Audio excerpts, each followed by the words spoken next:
dans ses gestes, dans ses habitudes, dans tout ce qu'il fait, alayhi salatu wassalam, il reflète l'état spirituel et l'état absolu de ce que c'est que remercier Dieu.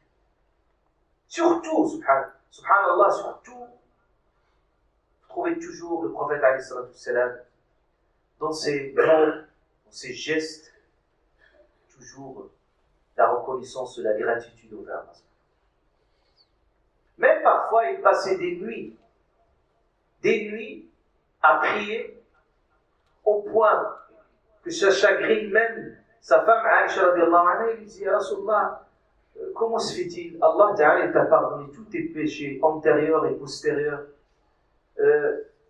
Est-il possible encore, et est-il faisable encore que tu puisses encore prier des nuits?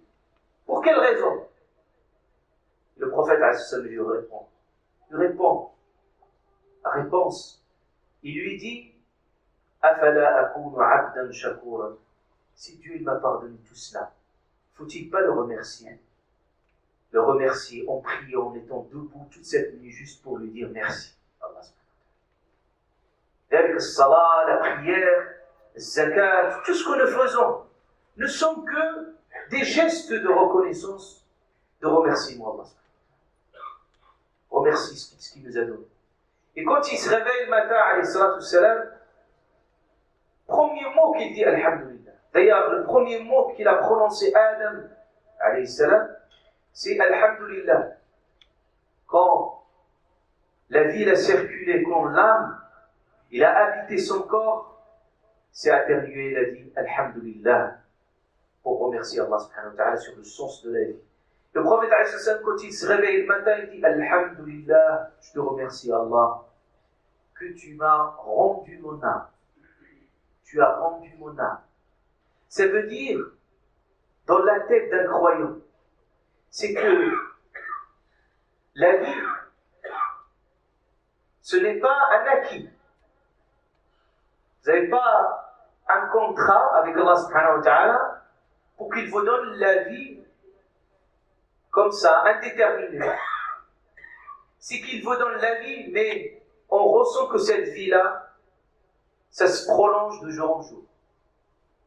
Pour ça, il dit, remercie Allah Ta'ala, il dit, Alhamdulillah, alladhi radda, oh Allah qui m'a rendu mon âme. Quel plaisir! C'est que, quand on dort, on remet notre âme vers Allah Ta'ala. Il quitte notre corps. C'est pas par notre volonté, c'est Allah qui le décide. Le sommeil, c'est plus que vos capacités. Le sommeil, c'est quoi? C'est une mort. C'est une mort réelle. Une mort, c'est-à-dire l'âme quitte votre corps. Mais est-ce qu'il revient cette âme ou non? Vous n'avez aucune garantie. Allah Ta'ala dit, parfois Allah Ta'ala décide de dire à cette âme-là, tu restes là, tu ne reviens plus. Et parfois Allah Ta'ala décide de redonner la vie.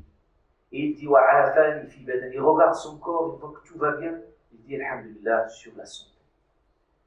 Wa'adina li bidikri, il dit que Dieu m'a donné les mots et les gestes pour le remercier. Donc remercier Allah Ta'ala, c'est ne pas donner. C'est pour ça, dans les du'a du prophète, ils disent Aouzi'ni wallah, inspire-moi les mots pour te remercier, le geste. Et même le prophète il dit alayhi salatu wassalam, a'inni, aide-moi, soutiens-moi, donne-moi la force pour t'évoquer, pour te remercier.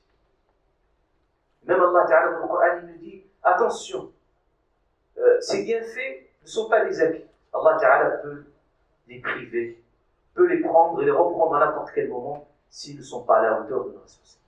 Allah Ta'ala nous cite des exemples des villes, des exemples des endroits, ils étaient des havres de paix et aussi de réconfort et de confort matériel. Et Allah Ta'ala dit, après, tout le monde s'est tourné le dos à Dieu. Tout le monde n'a pas été reconnaissant envers Allah Ta'ala. Et puis Allah les a fait goûter de ce que c'est la famine, de ce que c'est la peur. Tout ça le résultat de ce qu'ils œuvrent.